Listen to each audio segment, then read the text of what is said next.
Hey everyone, welcome back to the channel. This is Two Guys and a Mouse, the show that gives you all the Disney news, tips, and tricks to give you the most out of your Disney vacation. I'm Lance, and we're here with Les, and we're going to talk about the 50th anniversary celebration coming up next.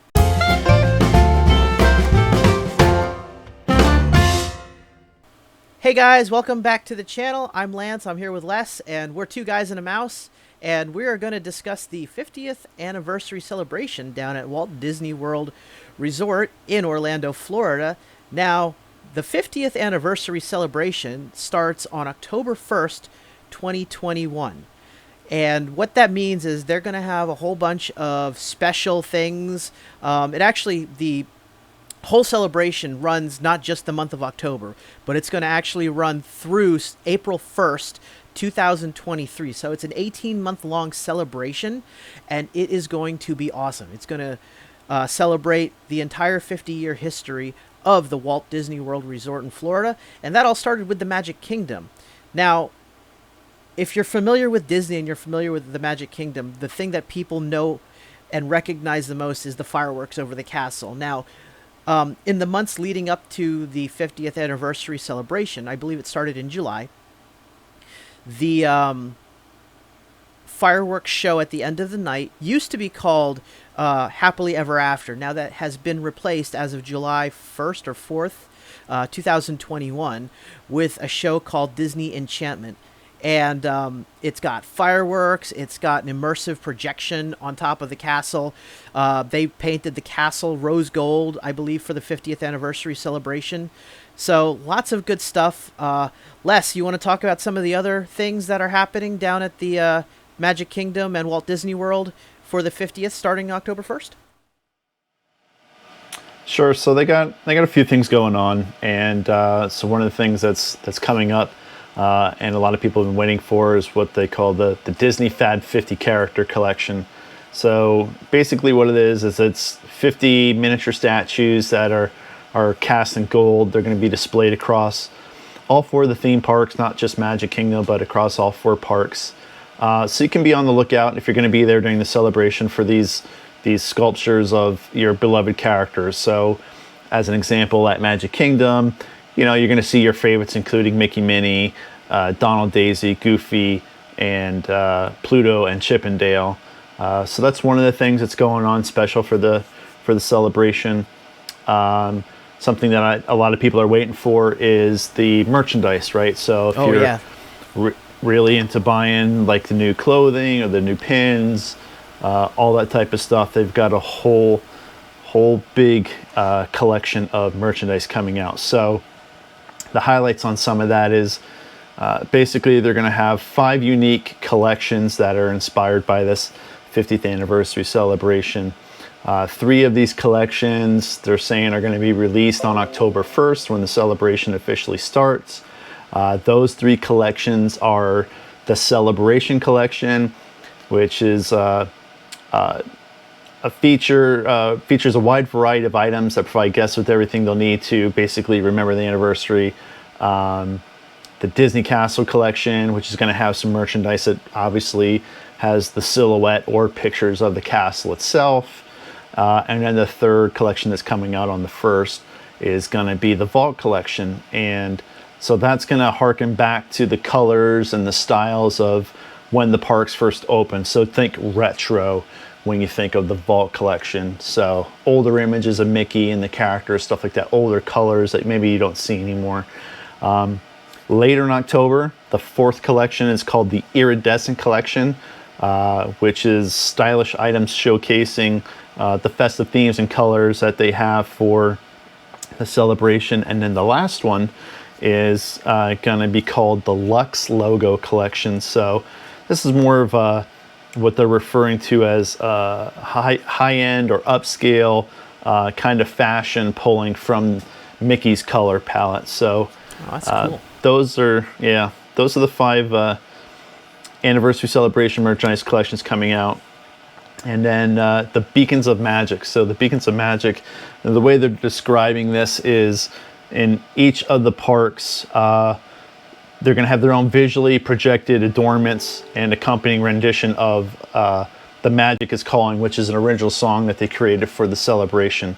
So basically within Magic Kingdom, it's going to be Cinderella's castle.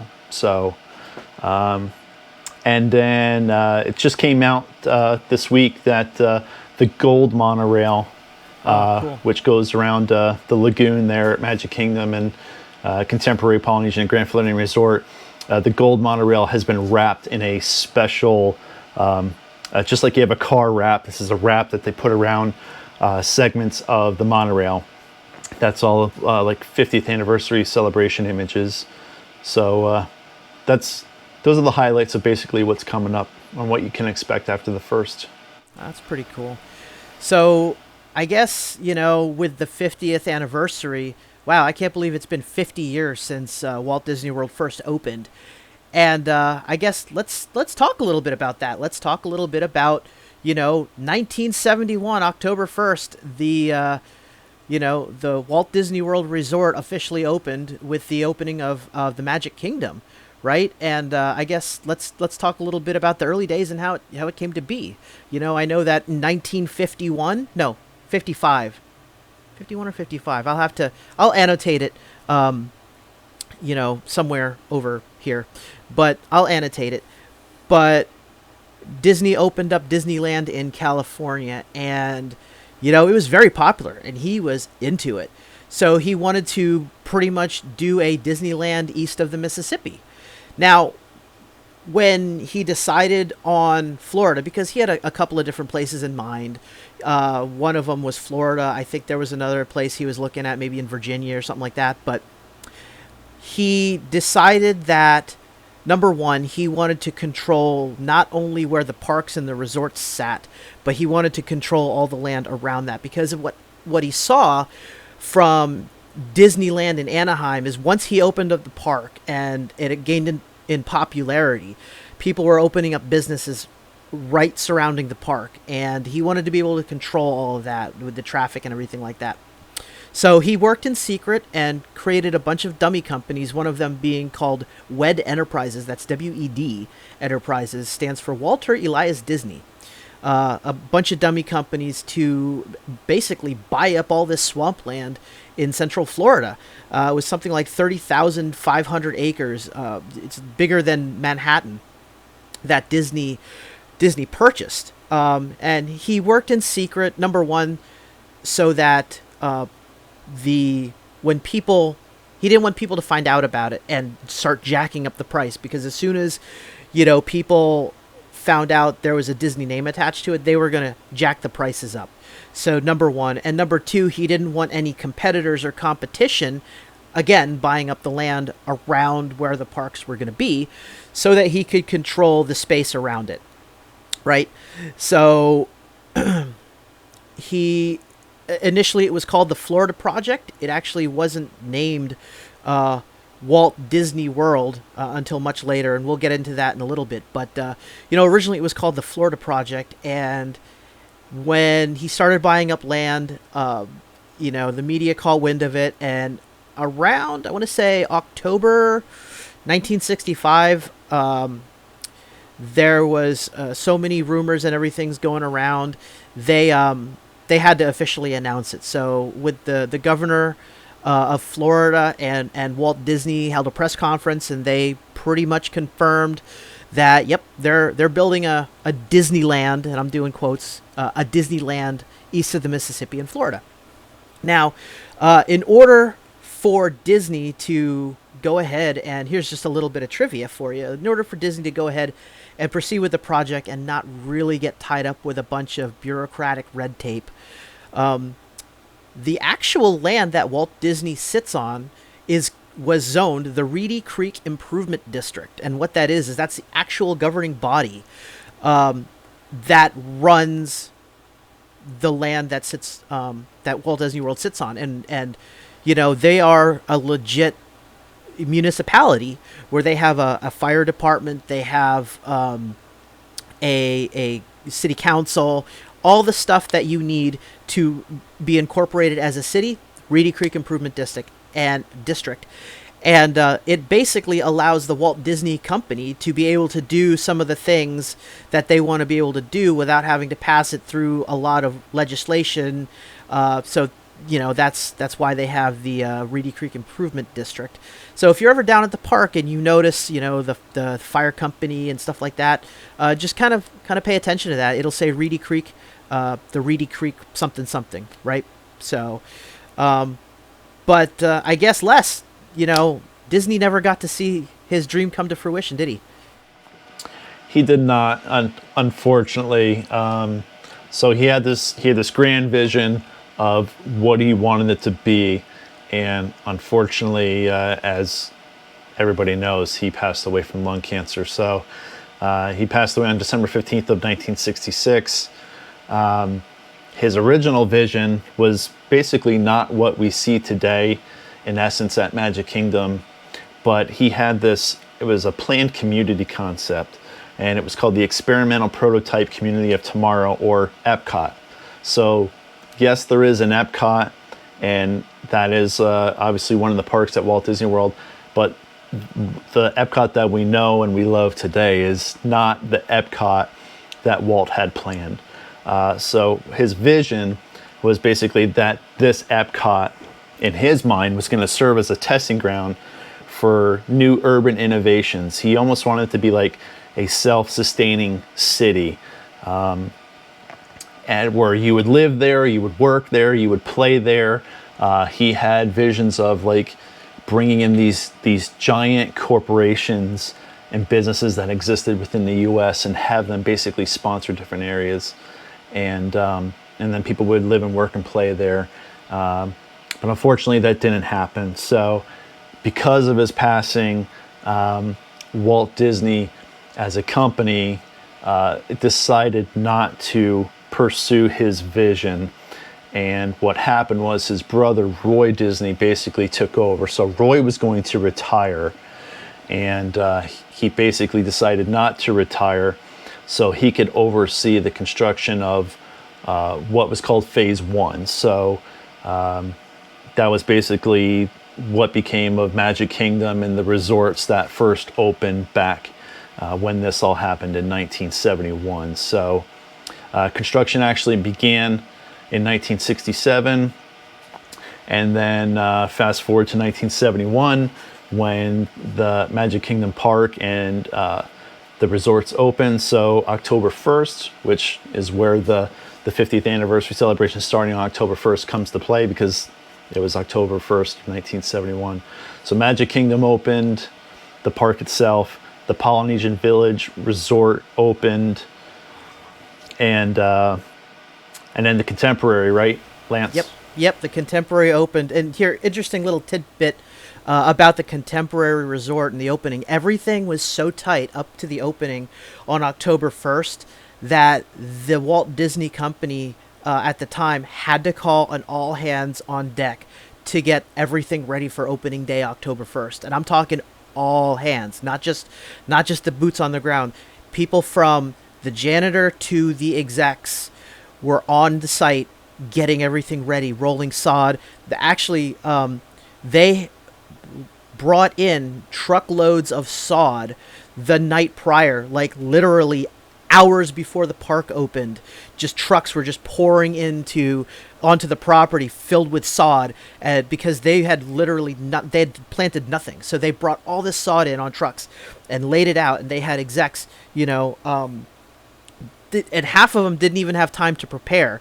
They literally they went from the office right over to the site, and they're still in their suits, rolled their sleeves up, started rolling this sod out, and by golly, they got it all done, with, I want to say, 45 minutes to an hour to spare prior to opening ceremony. They got the all of the sod laid out, they got all of the plants laid out, and everything like that. But yeah, it was a crazy time, 48 hours right before. What I wouldn't give to be able to see either some film footage, or just to get somebody who was there, on a live stream with us to talk about what a crazy time it was, the 2 days prior to the opening, you know, on October 1st.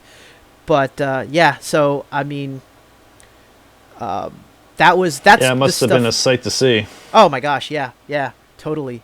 But I mean, Walt Disney World is a bit more than just the Magic Kingdom, Seven Seas Lagoon, Monorail, and stuff like that. There's some other stuff that opened up, I guess the week prior or the week after or something like that. Like what do we got? Right, so the park and the two resorts, the Polynesian and the Contemporary, opened on the 1st. 2 weeks prior to that happening, they actually had the Palm and the Magnolia golf courses opened for those golfers out there. Two wonderful courses that still exist and you can still play today. Yes, and then I played them both. And I'll get there one day. So they're on the bucket list. Yep. And then a month after all of that happened, then Fort Wilderness Resort opened. So a lot happened in a short amount of time. But that was it. That was Walt Disney World. So it was Magic Kingdom. It was the resorts, the golf courses, and yeah, not what we know of Walt Disney today, certainly. Oh yeah, for sure. So 24 days after the park opened, Roy Disney dedicated the property and declared that it would be known as Walt Disney World in his brother's honor. And then, unfortunately, right after that, Roy Disney himself, at 78 years of age, he passed away on December 20th, 1971. So, really unfortunate that Walt never got to see his vision open, and two, that Roy passed right after the opening. So, yeah, unfortunate.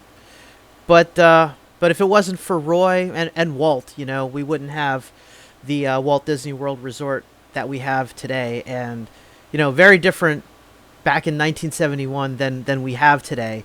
And over the course of the next couple episodes, we're going to talk more about, you know, some of the changes and you know, the differences between what the original concepts were in 1967 to what we actually have today.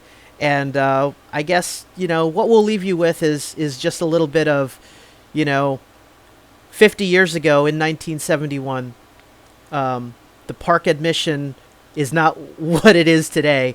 You know, park admission was what, $3, something like that for adults, and $2.50 for children under age 18. And you know, the original park concept, when it first opened up, I don't know if any of our viewers have ever heard us use the term, or have heard any Disney people use the term e-ticket attraction. But that is where that term comes from, because back when the park opened in 1971, you used to have to buy a ticket book. And in the ticket book, you got so many tickets: A ticket, B ticket, C ticket, D ticket, E tickets.